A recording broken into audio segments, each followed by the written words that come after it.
আপনারা অনেক সময় আমাকে বলেন যে সুভাষচন্দ্র সম্পর্কে একটু জানতে চাই, আরও অনেক তথ্য চাই, কোন বই পড়বো। আমি তো অনেক সময় সাজেস্ট করি বিভিন্ন লেখকের বই, কিন্তু যদি স্পেসিফিক্যালি সুভাষচন্দ্র সম্পর্কিত নানা বই আপনারা খুঁজতে চান, তাহলে আমি আপনাদের বলি এমন একটি জায়গা রয়েছে, সেটি রয়েছে শান্তিনিকেতন। রবীন্দ্রনাথের সঙ্গে যুক্ত সুভাষচন্দ্র।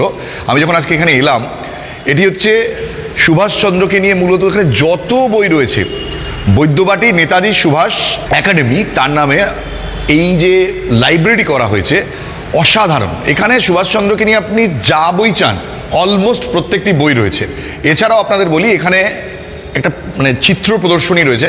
একদিকে রয়েছেন সুভাষচন্দ্র, অন্যদিকে রয়েছেন রবীন্দ্রনাথ। এখানে এত ছবি রয়েছে যেগুলো কিন্তু রেয়ার ফটোগ্রাফসের মধ্যেও কিছু কিছু রয়েছে। তো আমি যখন এখানে এলাম, আমার মনে হলো যে বহু মানুষ শান্তিনিকেতনতে বেড়াতে আসেন, কিন্তু শান্তিনিকেতন বেড়াতে এলে তারা এই জায়গাটার খবর জানেন না। এখানে আপনি যদি আসেন, কোনো এন্ট্রি ফি দিতে হবে না, এখানে নাম নথিভুক্ত করতে হবে, এখানে এসে এগুলো দেখতে পারেন, পড়তেও পারেন, শুধু ছবি তুলতে পারবেন না।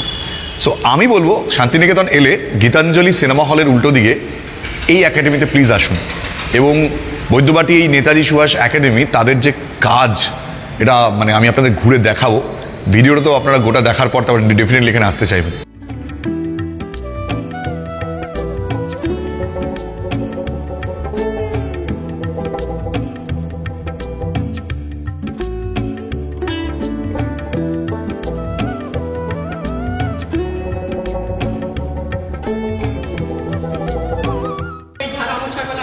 ও আচ্ছা। আর এখানে দেখভালের জন্য এখানে যিনি আছেন লাইব্রেরিয়ান, হ্যাঁ, উনি কখন আসেন? উনি কোনোদিন আসে, কোনোদিন আসে না। তো কিন্তু যদি বাইরে থেকে লোকজন আসে, তাহলে তারা কি করে পাবে? তখন ডেকে নিই ফোনে। ও, ফোনে ডেকে নেন তখন? আচ্ছা আচ্ছা আচ্ছা। এই একটা বই আজাদ হিন্দ প্রকাশিত হয়েছে। এটাতে হচ্ছে সমস্ত আজাদ হিন্দের যে নিউজ পেপার ছিল, সমস্ত নিউজ পেপারে এটা হচ্ছে কালেকশন, যেটা জাপান থেকে প্রকাশিত হয়েছে। আচ্ছা, এইগুলো এখানে রাখা আছে। বাহ বাহ বাহ। এটা এইটা কালেকশন, একটা বইটার সংকলন কাদের? এইটা ফরওয়ার্ড ব্লক থেকেই বের করা হয়েছে। ফরওয়ার্ড ব্লক থেকে বের করা হয়েছে। আচ্ছা আচ্ছা। এটা হচ্ছে জাপানের পার্ট, এটা হচ্ছে জার্মানি। আচ্ছা। এবং এখানে এরকম সুভাষচন্দ্রের অনেক লেখা আছে। এটাতে বিশেষত্ব হচ্ছে একদিকে ইংলিশ, আরেকদিকে জার্মান। এদিকে জার্মান, এদিকে ইংলিশ। এটা কি জার্মান? হ্যাঁ, এদিকটা পুরো German. German in the sense? German যখন আইআইএল ছিল ইয়েতে, ফ্রি ইন্ডিয়া সেন্টার ছিল, ফ্রি ইন্ডিয়া সেন্টার থেকে এটা প্রকাশিত হয়েছিল। না, German German language? German language. কোথায়? ইংরেজি দেখতে পাচ্ছি। না, এই সাইডে জার্মান ল্যাঙ্গুয়েজ। ও আচ্ছা, ওই পাশটা। হ্যাঁ, ওকে ওকে ওকে ওকে। জার্মান ল্যাঙ্গুয়েজের ওটা ইংরেজিতে লেখা হলে যেমন দাঁড়াবে। হ্যাঁ, এটা হচ্ছে ফন্টগুলো কি এরকমই হয় নাকি? হ্যাঁ, একদমই তাই। ফন্ট এরকমই হয়? আচ্ছা, আমার কোনো আইডিয়া নেই। জার্মান ল্যাঙ্গুয়েজের ফন্টও ইংরেজির মতনই হয়? ইংরেজির মতনই হয়। তাই? ও, নাকি বাংলা যদি ইংরেজিতে লিখি তাহলে সেরকম? না না না, যেমন English font, English font Latin থেকে এসছে। আচ্ছা আচ্ছা আচ্ছা আচ্ছা, এটা আমার জানা ছিল না। এটা খুব ইন্টারেস্টিং একটা ব্যাপার। হ্যাঁ হ্যাঁ, জানি জানি। আর এখানে দেখুন, আপনারা নেতাজিকে নিয়ে খুব আবেগপ্রবণ হয়ে পড়েন। এটা একটা সময় বলেনি যে আদর্শকে আশ্রয় করিয়া বাংলার তরুণ সমাজকে উদ্বুদ্ধ হইতে হইবে, তাহার উল্লেখ রবীন্দ্রনাথের নববর্ষের গানের মধ্যে পাওয়া যায়। আসলে কি জানেন তো, আমরা না সুভাষচন্দ্রের আবেগ ছাড়া কিছুই আমরা ধরে রাখতে পারিনি, কিন্তু সুভাষচন্দ্রের আবেগের বাইরেও যে তার বিপুল কর্মকাণ্ড রয়েছে, সেগুলোকে যেমন একদিকে তুলে ধরার চেষ্টা, প্লাস আবেগটাকে বাদ দিয়ে কখনো সুভাষচন্দ্র হতে পারেন না। কারণ এখানে যেখানে প্রত্যেকটা ছবি লাগানো রয়েছে, দেখুন তার নিচে সুভাষচন্দ্রের যে উক্তি, বাণী বলবো না, কারণ উনি তো কোনো সেই অর্থে বাণী আমরা তাদেরই বলি যারা একটুখানি সাধু সন্ন্যাসী হন, কিন্তু এদের উক্তি বলা ভালো। জাতি গঠনের প্রথম সোপান প্রকৃত মানুষ গড়া, এবং দ্বিতীয় সোপান সংগঠন। এখানে কত জাতি, কত বিভিন্ন সংস্কৃতি নিয়ে ভারতে এসেছিলেন, তারপর ভারতীয় জাতির সঙ্গে এক হয়ে গিয়েছিল, ফলে আমাদের সভ্যতা, আমাদের সংস্কৃতি আরও বিকশিত, আরও সমৃদ্ধ হয়ে উঠল। সুভাষচন্দ্রের এইসব কথা শুনলে আমার সবসময় গায়ে কাঁটা দিয়ে ওঠে। হ্যাঁ, কি বলছো? সরি, এবার বলো। এখানে একটা বোর্ড নরেন্দা নিজে বানিয়েছিলেন। হ্যাঁ। মানে সেটা তো- মানে নরেন চট্টোপাধ্যায়, নরেন চট্টোপাধ্যায় ফরওয়ার্ড ব্লকের এই মুহূর্তে জেনারেল সেক্রেটারি। General secretary. আচ্ছা। এই বোর্ডটা হচ্ছে রবীন্দ্র শান্তিনিকেতনে সুভাষচন্দ্র যখন যখন এসছে যে ছবিগুলো পাওয়া যায় সেগুলো ক্রোনোলজিক্যালি সাজিয়ে কোনটা? ওই পেছন দিকে রয়েছে। ওদিকে আছে, দেখ, এই দেখ। পেছনটা কিন্তু পুরোটা রবীন্দ্রনাথের ছবি দিয়ে, এইটা সুভাষচন্দ্রের ছবি, আর এর পেছন দিকটা রয়েছে রবীন্দ্রনাথের ছবি দিয়ে। আচ্ছা। আর একটি বোর্ড আছে রবীন্দ্রনাথ সুভাষচন্দ্রের মিলন, কিভাবে শান্তিনিকেতনে উনি কোন সময়ে এসে বোলপুর স্টেশনে নেমেছিলেন, সেগুলো সব এই বোর্ডটার মধ্যে ধরা আছে।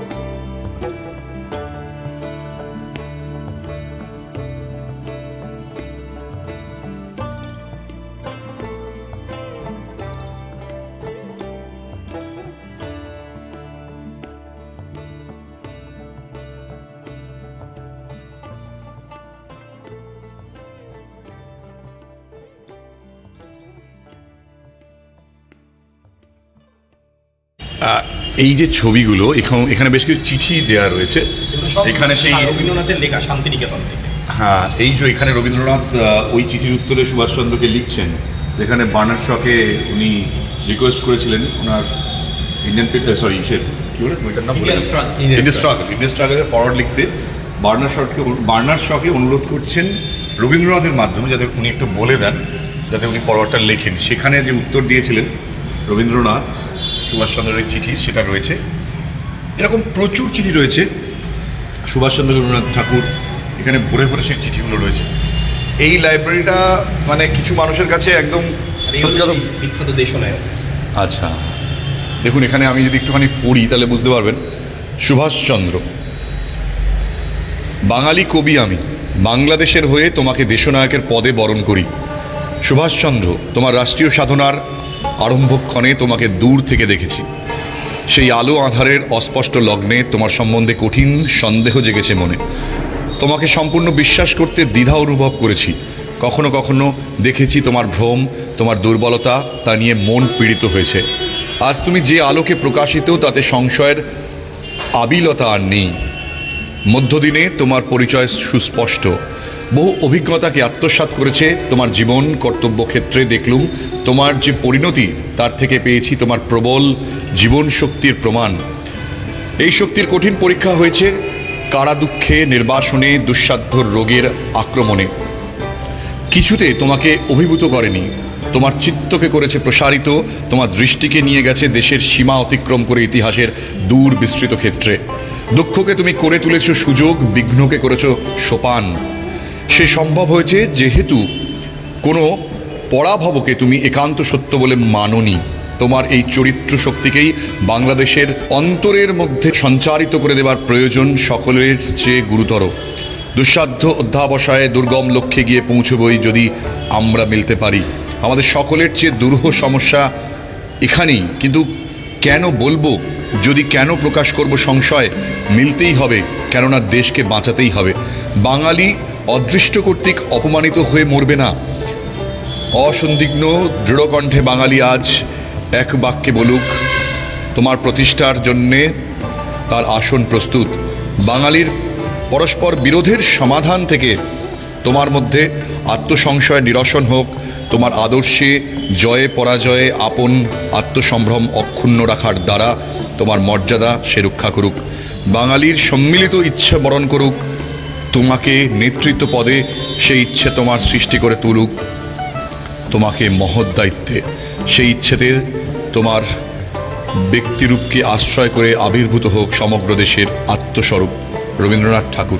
এই যে দেশনায়ক রবীন্দ্রনাথ সুভাষচন্দ্রকে বলছেন, রবীন্দ্রনাথ যখন সুভাষচন্দ্রকে দেশনায়ক অভিহিত করছেন, সুভাষচন্দ্র তারপরেই কিছুদিনের মধ্যেই দেশ ছেড়েছিলেন। এই ইতিহাস তো আপনারা জানেন, কিন্তু এখানে সম্পূর্ণটাই ওভাবেই ধরা রয়েছে রবীন্দ্রনাথের সাথে সুভাষচন্দ্রের সম্পর্ক, এবং এই জায়গাগুলোতে রবীন্দ্রনাথের বহু কিছু রয়েছে। রবীন্দ্রনাথ, এই পোর্শন গ্যালারিটা রবীন্দ্রনাথকে নিয়ে। আর এখানে একটা যদি চিঠি দেখাই, এখানে একটা জায়গায় রবীন্দ্রনাথ ঠাকুরকে সুভাষচন্দ্র লিখছে, দেখুন। শ্রদ্ধাস্পদেশু, আপনার সঞ্চয়িতা পেয়ে আমি যার পর নাই সুখী হয়েছি। আমাকে যে আপনি স্মরণ করেছেন সে আমার পরম আহ্লাদের বিষয়। আপনার নিজের হস্তাক্ষরে আপনার আশীর্বাদ লাভ করে আমি গভীর কৃতজ্ঞবোধে আপ্লুত। আপনি অবশ্যই জানেন আপনার স্বাস্থ্য সদা সর্বদা আমাদের গভীর উদ্বেগের বিষয়। আমার সশ্রদ্ধ প্রণাম গ্রহণ করুন। এই সুভাষচন্দ্রের লেখা 30/1/1937 সালে, 14 লর্ড সিনহা রোড। এখানে এরকম প্রচুর জিনিসপত্র রয়েছে। আর এই পোর্শনটা তো রবীন্দ্রনাথ। এটা একটা জিনিস শুনলাম হ্যাঁ। হিজলিতে হত্যাকাণ্ড হয়েছিল, হ্যাঁ। হিজলি জেলেতে। তার Right. রবীন্দ্রনাথকে সুভাষচন্দ্র অনুরোধ করেছিলেন যে আপনাকে এবার পথে নামতে হবে। রবীন্দ্রনাথ পথে নেমেছিলেন। সেই ছবিগুলো দুষ্প্রাপ্য ছবি, সেগুলো এখানে রাখা রয়েছে। এবং সেই অক্টোনলি কলকাতার মনুমেন্টের তলায় 31 সালে রবীন্দ্রনাথ গিয়ে সেই প্রতিবাদ সভায় অংশগ্রহণ করলেন। আর এটা হচ্ছে তার নাইটহুড 1919-এর ত্যাগ করার সেই পত্রের কপি। মানে এখানে অনেক কিছু আছে যেগুলো তোমার বিশ্বভারতীতে নেই। বিশ্বভারতীতে এত Right. ছবি দিয়ে ভেতরেতে তবে এখানে এসে আপনি খুব মানে নিশ্চিন্তে দেখতে পাবেন। এখানে আপনার কোনো এন্ট্রি ফিও দিতে হবে না, না, কিচ্ছু না। আপনি এবং- বিনা পয়সায় ঢুকতে পারবেন। এখানে ঢুকে এগুলো দেখতে পাবেন। খুব সুন্দর করে সাজানো রয়েছে। কত ছবি দেখুন রবীন্দ্রনাথের, মানে আপনি এত কালেকশন, আপনার মানে ভর্তি ছবি রবীন্দ্রনাথের। তবে এখানে ছবি তোলা নিষেধ, তাই তো? হ্যাঁ, এখানে ছবি তোলা নিষেধ। হ্যাঁ। তবে এটা তোমার জন্য স্পেশালি পারমিশন দেওয়া হয়েছে। Right. কিন্তু এখানে কেউ এসে পড়তে পারবে। এবং এখানে এই যেমন এই ছবিটা রাসবিহারী বসুর সাথে, জাপানে। জাপানে আচ্ছা, রাসবিহারীর সাথে। আচ্ছা, জাপানে বিপ্লবী রাসবিহারী ওটা বোসের সঙ্গে হবে, ওটা ভুল হয়ে গেছে। হ্যাঁ। আর এখানে কত ছবি দেখুন শান্তিনিকেতনে ছাত্রছাত্রীদের সঙ্গে রবীন্দ্রনাথ। এই দেখুন ইন্দিরা ঠাকুর, মানে এটা হচ্ছে ইন্দিরা মানে রবীন্দ্রনাথের ভাইজি ইন্দিরা দেবী। আর এখানে প্রচুর ছবি রয়েছে রবীন্দ্রনাথ ঠাকুরের সাথে। এই গান্ধীজির সঙ্গে ছবিটা তো খুবই বিখ্যাত। এটা শ্যামলী যে বাড়ি রবীন্দ্রনাথের, এটা আম্রকুঞ্জ রবীন্দ্রনাথ আর গান্ধীজি। অনেক দুষ্প্রাপ্য ছবি এখানে রয়েছে। মানে এবং এখানে যে সেই যুগে সেই সময় শান্তিনিকেতনে আপন কাজে সাঁওতাল মেয়ে, আপন মনে পাট গাছের উপর বসে, Right, এই right, দুষ্প্রাপ্য ছবিগুলো এখানে রাখা আছে।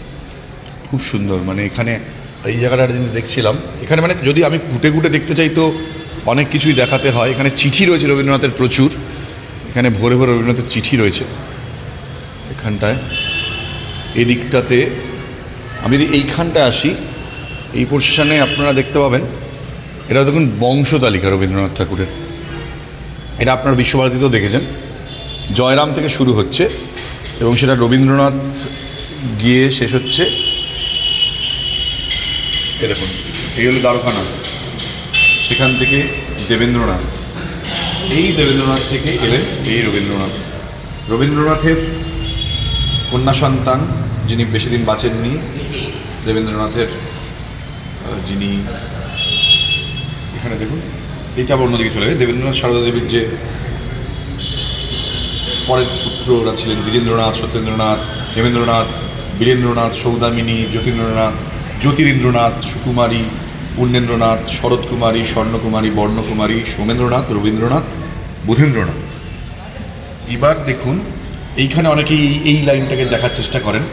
এই যে এখানে এটা হয়তো খুব রেলিভেন্ট নয়, বাট স্টিল এই দেখুন, এই জয়রাম থেকে যখন দ্বারকানাথ এলেন, দ্বারকানাথ ঠাকুরের যে বংশ, সেখান থেকে এলেন হচ্ছে গিরীন্দ্রনাথ। এই গিরীন্দ্রনাথ আর যোগমায়া দেবী, সেখান থেকে এলেন গগনেন্দ্রনাথ, কাদম্বিনী, কুমুদিনী, গুণেন্দ্রনাথ, সৌদামিনী। আর এই গুণেন্দ্রনাথ সৌদামিনী থেকে এলেন হচ্ছে গগনেন্দ্রনাথ, কনকেন্দ্র, গীতেন্দ্রনাথ, সেখান থেকে শর্মিলা ঠাকুর। এটা অনেকে খোঁজার চেষ্টা করেন, আমি জানি।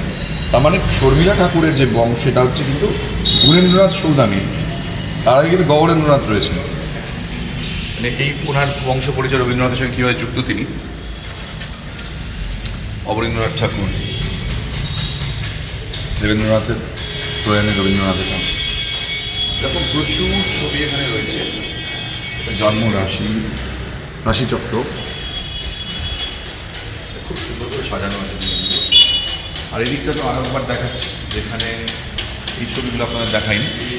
এখানে দেখুন প্রচুর মানে সুভাষচন্দ্রের যে বাড়ির বংশের এই জায়গাগুলো খুব সুন্দর। এই ছবিগুলো অনেকে আপনি দেখেছেন। এটা 1940-এ রবীন্দ্রনাথ যখন মাফ করবেন, সুভাষচন্দ্র যখন মানে অনশনের পর অসুস্থ হয়ে পড়েছিলেন জেল থেকে ছাড়া পড়ার পর, সেই সময়। এটা হচ্ছেন মা তার, এটা হচ্ছে জ্যেষ্ঠ ভ্রাতা, আর ইনি হচ্ছেন মেয়র কলকাতা পুরসভার সিপি। এখানে প্রচুর ছবি, সুভাষচন্দ্রের বাড়ি, তার কর্মকাণ্ড, সুভাষচন্দ্রের বাড়ি, তার কর্মকাণ্ড, সমস্ত ছবি এখানে রয়েছে। তো এখানে আপনারা এলে কিন্তু একটা খনি যাকে বলা যায় না, সেটা আপনারা পেতে পারেন, প্রচুর কিছু। তার সঙ্গে তো বই রয়েছে।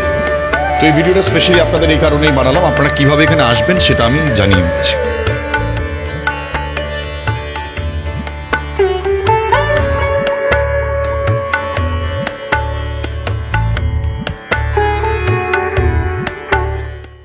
দেখিয়ে দিচ্ছি যে শান্তিনিকেতনে গীতাঞ্জলি সিনেমা হল, এইটা হচ্ছে গীতাঞ্জলি সিনেমা হল, এই সামনে রয়েছে।